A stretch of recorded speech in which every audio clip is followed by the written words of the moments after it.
नमस्कार दोस्तों, आइए हम लोग अगला इम्पॉर्टेंट क्वेश्चन डिस्कस करते हैं। अपनी मोस्ट इम्पॉर्टेंट क्वेश्चन सीरीज का क्वेश्चन है, जो कि आपको ये भी एग्जाम में छपने वाला क्वेश्चन है। बहुत इंपॉर्टेंट तरीके से इसको पढ़िएगा, ठीक है। जो हमारे arbitration, conciliation and alternate dispute resolution का ही एक पार्ट है, जिसे हम कंसिलिएशन के नाम से जानते हैं। अब ये कंसिलिएशन क्या है, सेक्शन 62 में मेंशन है। आइए इसका डिस्कशन करते हैं। व्हाट इज कंसिलिएशन, ठीक है। कंसिलिएशन क्या है? इसे कहते हैं बिचौलिया, एक सुलह करने वाला, ठीक है, जो सुलह करता है। ये लीगली बाइंडिंग नहीं होता है, मतलब वो बहुत हटके होता है आर्बिट्रेशन से, बट इसको समझते हैं। कंसिलिएशन क्या है? सेक्शन 62 में मेंशन है, 62 में मेंशन है। कंसिलिएशन इज अ वॉलंटरी, ये स्वैच्छिक रूप से करने वाला, मध्यस्थ करने वाला चीज है। Conciliation is a voluntary, confidential and non binding method of alternative dispute resolution. ये अल्टरनेटिव डिस्प्यूट रिजोल्यूशन का एक नॉन बाइंडिंग मेथड है, कॉन्फिडेंशियल होता है, वॉलंटरी होता है, स्वैच्छिक रूप से इसको माना जाता है, ठीक है। दोनों पार्टी जो है इसको अपनी स्वेच्छा से तैयार होती है सुलह करवाने के लिए, ठीक है। जो अल्टरनेटिव डिस्प्यूट्स दोनों में होता है, ठीक है, उसके ऊपर इसको बाइंडिंग नहीं होता कि हाँ आप जबरदस्ती मान लो, ठीक है। दोनों पक्षों के लिए होता है, ठीक है। अगर मान लोगे तो अच्छी बात है, वो सॉल्व हो जाएगा case. Where a neutral third party helps disputing, neutral third party बोलते हैं भैया इसी कंसिलिएशन को, और वहां बोलते थे आर्बिट्रेशन को, आर्बिट्रेटर को, यहाँ कंसिलेटर को बोलेंगे, ठीक है। यहाँ कंसिलिएशन जो है न्यूट्रल थर्ड पार्टी होती है, न्यूट्रल होती है। Where a neutral third party helps disputing parties to resolve their conflict amicably through negotiation and dialogue without imposing decision, ठीक है। इसमें क्या करता है, थर्ड पार्टी, जो न्यूट्रल थर्ड पार्टी जिसे हम कंसिलिएशन कहते हैं, ये दोनों पार्टी का जो डिस्प्यूट है उनको रिजॉल्व करने के लिए, उनके कॉन्फ्लिक्ट को आसान बनाने के लिए एक नेगोशिएशन करती है, एक दोनों को सहमति, कहीं ना कहीं सुलह करवाने की कोशिश करती है, ठीक है। और वो जो है बिना किसी जबरदस्ती डिसीजन इम्पोज किए, ठीक है, इसे कहते हैं कंसिलिएशन। आइए हम लोग नेक्स्ट हेडिंग जानते हैं, एप्लीकेशन ऑफ कंसिलिएशन क्या है, ठीक है। इसे इसे आवेदन कैसे किया जाता है, इसका कंसिलिएशन को कैसे एप्लीकेशन के बारे में जानते हैं। Conciliation is use to settle a wide range of dispute including, conciliation एक ऐसा सेटलमेंट रूप है जो wide range of dispute including commercial and contractual dispute, जो कमर्शियल हो, कॉन्ट्रेक्चुअल हो, इस दोनों तरीके, लेबर हो एंड एम्प्लॉयमेंट कॉन्फ्लिक्ट हो, कंज्यूमर हो, उससे सर्विस से रिलेटेड इश्यूज हो, ठीक है, फैमिली या पर्सनल मैटर्स हो, डिपेंडिंग ऑन लीगल सिस्टम, ठीक है, इंटरनेशनल कमर्शियल डिस्प्यूट हो, इन सारी चीजों को सॉल्व करने के लिए हम लोग कंसिलिएशन का हेल्प लेते हैं, ठीक है। अब आइए स्कोप ऑफ कंसिलिएशन की बात करते हैं। स्कोप ऑफ कंसिलिएशन की बात करते हैं, वॉलंटरी प्रोसेस। इसमें स्वेच्छा से जो प्रक्रिया होती है, स्वेच्छा से जो प्रोसेस होता है, parties must agree to use conciliation. दोनों पार्टियां को भाई जरूरी होता है कि अगर दोनों पार्टी तैयार है तभी कंसिलिएशन उसमें डिसीजन दे अपना, मतलब ये लोग फैसला कराएगा, सुलह करवाएगा। जब पार्टी नहीं तैयार है तो कहां से कंसिलिएशन? ये तो वॉलंटरी प्रोसेस हुआ ना, दोनों पार्टियां स्वेच्छा से तैयार है तभी होगा। Next, applicable to civil disputes, ये सिविल डिस्प्यूट्स के लिए एप्लीकेबल होता है। Specially useful where parties want to preserve business और पर्सनल रिलेशनशिप, ठीक है। चाहे बिजनेस हो, चाहे पर्सनल रिलेशनशिप हो, चाहे व्यक्तिगत संबंध हो, ठीक है, इनमें जो है जो पार्टी के लिए यूजफुल होता है ये विशेष तरीके से, ठीक है। और दूसरा, फ्लेक्सिबल एंड इनफॉर्मल। फ्लेक्सिबल और इनफॉर्मल क्या होता है, मतलब इसे लचीलापन क्यों बोलते हैं, इसे एक इनफॉर्मल रूप में क्यों बोला जाता है। अनलाइक आर्बिट्रेशन और लिटिगेशन, चाहे आर्बिट्रेशन हो चाहे लिटिगेशन, उनकी तरह नहीं, अनलाइक, उनकी तरह नहीं। It is not bound by strict procedural rules, ये किसी कठोर नियम कायदा कानून से बंधा नहीं होता है, ठीक है। अब नेक्स्ट, प्री लिटिगेशन और पोस्ट लिटिगेशन, ठीक है। जनहित से पहले, जनहित के बाद, क्या है इसका मतलब? कैन बी यूज्ड बिफोर और after court proceedings are initiated, ठीक है। इसको कैसे यूज कर, चाहे पहले चाहे बाद में कोर्ट प्रोसीडिंग के इसको इनिशिएट किया जा सकता है, ठीक है। Next, in jurisdictions like India under the arbitration and conciliation act 1996, जो भी इसमें ज्यूरिडिक्शन होगा वो किसके अंडर में होगा? आर्बिट्रेशन एंड कंसिलिएशन एक्ट 1996 के अधीन होगा। Conciliation is clearly defined and recognised legally. इसके अधीन जो भी कंसिलिएशन अपॉइंट किया जाएगा कंसिलेटर, वो जो भी डिसीजन आएगा, जो भी इसमें दोनों का सुलह कराएगा, वो क्लियरली डिफाइन किया गया है किसके अधीन? Arbitration and conciliation act 1996। ठीक है। और कमेंसमेंट ऑफ कंसिलिएशन प्रोसीडिंग्स, इसको लागू कैसे करते हैं? Commencement of conciliation proceedings, conciliation process start as a follows. देखो, इनवाइट करते हैं, इनविटेशन, पहला point. One party sends written invitation to other proposing conciliation for a specific dispute. मान लो दो पार्टियों में कोई स्पेसिफिक ऐसा डिस्प्यूट है जिसके लिए उसको सूचना देनी है, तो वो लिख करके उसके पास भेजेगा, चलो कंसिलिएशन हम लोग अपॉइंट करते हैं, उसको प्रोसीड करते हैं। ठीक है, आज हमारा कंसिलेटर का पहला प्रोसीडिंग्स है, तो प्लीज आप आइए, ऐसे रिटन में एक लिख करके उनके पास भेजेगा। ठीक है, इन्विटेशन भेजता है पहला पार्टी दूसरी पार्टी को। दूसरा, एक्सेप्टेंस। अब proceedings commence only when the other party accepts the invitation in writing. अब उसने लिख के भेजा था, तो दूसरी पार्टी का ये कर्तव्य बनता है कि उसको रिसीव करे और एक्सेप्ट करे, स्वीकार करे, तब जाके वो प्रोसीडिंग होगी, तभी कमेंस होगा, प्रोसीडिंग लागू किया जाएगा, अन्यथा ये प्रोसीडिंग्स नहीं लागू की जाएगी। ठीक है। If the invitation is rejected, मान लो इन्विटेशन रिजेक्ट कर देता है, ठीक है, or not respond to within 30 days, या 30 दिन में उसको नहीं मानता है, 30 दिन में उसको कोई जवाब ही नहीं देता है, a period stated in the invitation conciliation does not commence, फिर जो है इस पीरियड के अंदर जो है कंसिलेशन जो है आपका नहीं लागू होगा। ठीक है। Next point, appointment of conciliator. One or more conciliator, ठीक है, यूजुअली एक, one or two are appointed with the consent of both party, दोनों पार्टी की सहमति के द्वारा ही कंसिलेटर अपॉइंट किया जाएगा, चाहे एक अपॉइंट करो चाहे दो अपॉइंट करो। इसका मतलब यह है कंसिलेटर को अपॉइंट करने के लिए दोनों पार्टी की सहमति आवश्यक है। कंक्लूजन, इसको अगर कंक्लूड करते हैं हम तो इस तरह से कर सकते हैं, conclusion is a powerful tool for amicable, cost effective and relationship preserving resolution of disputes. ठीक है। इसमें जो है आप आइए कि कंसिलेशन एक ऐसा पावरफुल टूल है जो कि एक स्वैच्छिक तरीके से, एक हेल्दी तरीके से कॉस्ट इफेक्टिव हो सकता है, समय बचा सकता है, कम पैसे खर्च कर सकता है। ठीक है। और इसके डिस्प्यूट रिजोल्यूशन को प्रिजर्व करने के संबंध में इसको लागू कर सकते हैं हम लोग। ठीक है। अब आइए हम लोग अपॉइंटमेंट ऑफ कंसिलेटर जानते हैं क्या है। अपॉइंटमेंट ऑफ कंसिलेटर सेक्शन 64 में दिया है, सेक्शन 64। ठीक है। पहला पॉइंट है number of conciliators. Number of conciliator क्या होता है? अब कितने कंसिलेटर अपॉइंट होते हैं? Parties are free to decide the number of conciliator. अब मान लो हमारे आपके बीच में कोई झगड़ा हुआ है, उसमें अगर कोई सहमति चाहिए, हमको सुलह करवाना है, तो एक पर्सन भी करवा सकता है और 10 पर्सन को भी हमें इकट्ठा करना पड़ सकता है। तो वो डिपेंड करता है हम दोनों के ऊपर, हमारा कितना आदमी आएंगे, आपके कितने आदमी आएंगे इस सुलह करने के लिए। That is a parties are free to decide the number of conciliator, हम दोनों स्वतंत्र हैं। ठीक है। B by default, by default क्या है? वन कंसिलेटर इज कॉमन, एक तो निश्चित रूप से होता ही है, कॉमन तो होता ही है। If more than one is agreed upon an odd number, 2 या 3। ठीक है, एग्जाम्पल के रूप में। बी आइए डिस्कस करते हैं। मेथड ऑफ अपॉइंटमेंट, इसको अपॉइंटमेंट कैसे करते हैं, इसकी क्या विधि होती है? If one conciliator parties must agree on a single person. ठीक है, अगर एक ही कंसिलेटर है तब तो एक ही पे दोनों को एग्री होना पड़ेगा, दोनों पक्ष को।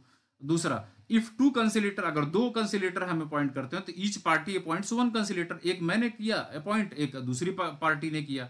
ठीक है, दूसरे पक्ष ने अपॉइंट किया। अगर 3 कंसिलेटर होते हैं, इफ 3 कंसिलेटर, तब क्या होता है? Each party appoints 1 and 2 appointed conciliators, choose the third who act as the presiding conciliator. अब क्या होगा, एक आपने किया और एक उसने किया, अब ये दोनों मिलकर तीसरे को अपॉइंट कर लिए जो उसको प्रिसाइड करेगा, अध्यक्षता करेगा। तीसरा वाला कंसिलेटर अध्यक्षता करेगा पहले और दूसरे को। ठीक है। अब सी वाला पॉइंट है क्वालिटीज ऑफ ए कंसिलेटर, उसकी क्वालिटी क्या होनी चाहिए कंसिलेटर की? Should be impartial. ठीक है, इम्पार्शियल होना चाहिए, उसको किसी के पक्ष में नहीं होना चाहिए। इंडिपेंडेंट, स्वतंत्र होना चाहिए, वो किसी के प्रेशर या किसी के का बाइंडिंग नहीं होगा उस पर। No strict legal qualification, are required, उसमें कोई ऐसी स्ट्रिक्ट लीगल क्वालिफिकेशन नहीं मेंशन की गई है, नहीं जरूरत होती है, unless specified by the party, या जब तक पार्टी न कहे कि हमको हाँ इतना पढ़ा लिखा होना चाहिए जो हमारा आपका डिस्प्यूट सॉल्व करेगा, या उसकी ये योग्यता होनी चाहिए, जब तक पार्टी नहीं बोलेगी तब तक इसकी कोई जरूरत नहीं है क्वालिफिकेशन की। ठीक है, आइए हम लोग submission of statement to conciliator discuss करते हैं। Once conciliators are appointed, the process formally begins with the statement submission। ठीक है, जब इसको अपॉइंट किया जाता है तो उसको जो है शुरुआत कैसे करते हैं, initial statement by each party. ठीक है, each party submits a brief written statement to the conciliator including, अब देखो दोनों पार्टियों में हर पार्टी को अपना अपना जो डिस्प्यूट्स है उसको एक लिखित वे में ब्रीफ तरीके से उनको दिया जाएगा, किसको, कंसिलेटर को। The nature of the dispute clear होना चाहिए। ठीक है, उसका क्या प्रकृति है, क्या डिस्प्यूट क्या था, वो क्लियर होना चाहिए। फैक्ट एंड इश्यूज इन्वॉल्व, जो भी उसमें सच्चाई है, जो भी इश्यूज है, जो भी दिक्कतें हैं, वो चीज उसमें क्लियर होना चाहिए। देयर पोजीशन एंड एक्सपेक्टेशन, उनकी क्या स्थिति है और उनकी क्या उम्मीदें हैं उस डिस्प्यूट से, क्या सोल्यूशन आना चाहिए।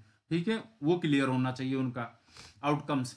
बी एक्सचेंज ऑफ स्टेटमेंट, दोनों को एक्सचेंज करने के लिए भी स्वतंत्र होना चाहिए। अगर एक पार्टी दूसरी पार्टी से एग्री है तो दोनों का जो भी डिस्प्यूट है रिटर्न में जो सबमिट किए हैं कंसिलेटर को, वो एक दूसरे को पता होना चाहिए। ठीक है, तो पहला point, the conciliator may request each party to exchange statement with the other. पहला कंसिलेटर जो है रिक्वेस्ट करेगा हर पार्टी से कि भैया तुम लोग जो स्टेटमेंट हमको दिए हो एक दूसरे को शेयर कर लो। ठीक है, this encourage transparency and clarity of position. ठीक है, ये क्या करेगा, ये ट्रांसपेरेंसी बनाता है, ये दूसरे को एक पोजीशन को क्लियर करेगा कि हाँ आप लोग जो है एक ट्रांसपेरेंट रूप से कंसिलेटर के पास जा रहे हो, कोई धोखाधड़ी वाला काम नहीं हो रहा है। C point, additional documents and evidence.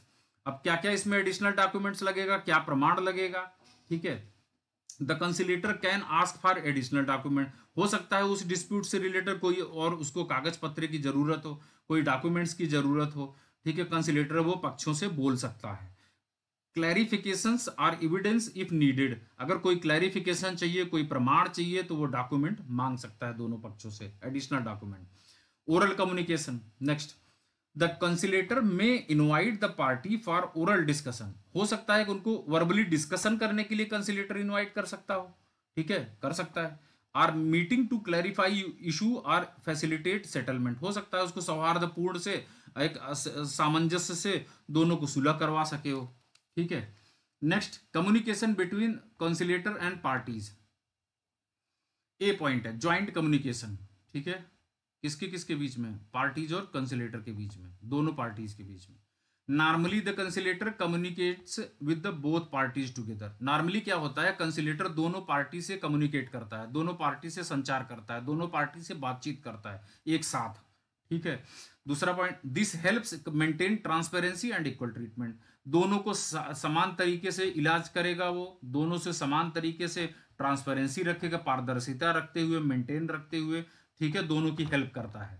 B वाला point, private ex parte communication, the conciliator may meet or talk with each party separately to understand their concern or offer suggestion, उनके जो ऑफर सजेशंस होते हैं, जो उनके concern होते हैं, उनको अलग अलग तरीके से एक एक पार्टी से वो बात करने के लिए स्वतंत्र हो सकता है, बात कर सकता है, उनसे अलग से पूछताछ कर सकता है, जान समझ सकता है। ठीक है, इसे कहते हैं प्राइवेट कम्युनिकेशन, एक एक पार्टी से अलग अलग कंसिलेटर जानने की कोशिश करता है डिस्प्यूट को। सी मॉड ऑफ कम्युनिकेशन, क्या क्या मॉड होगा, रिटन में होगा, ओरल होगा, दो ही मॉड होते हैं, कैन बी रिटन और ओरल। ठीक है, उनका संचार का यही तरीका होगा, या तो लिख के दोनों से समझेंगे या तो बातचीत करके समझेंगे।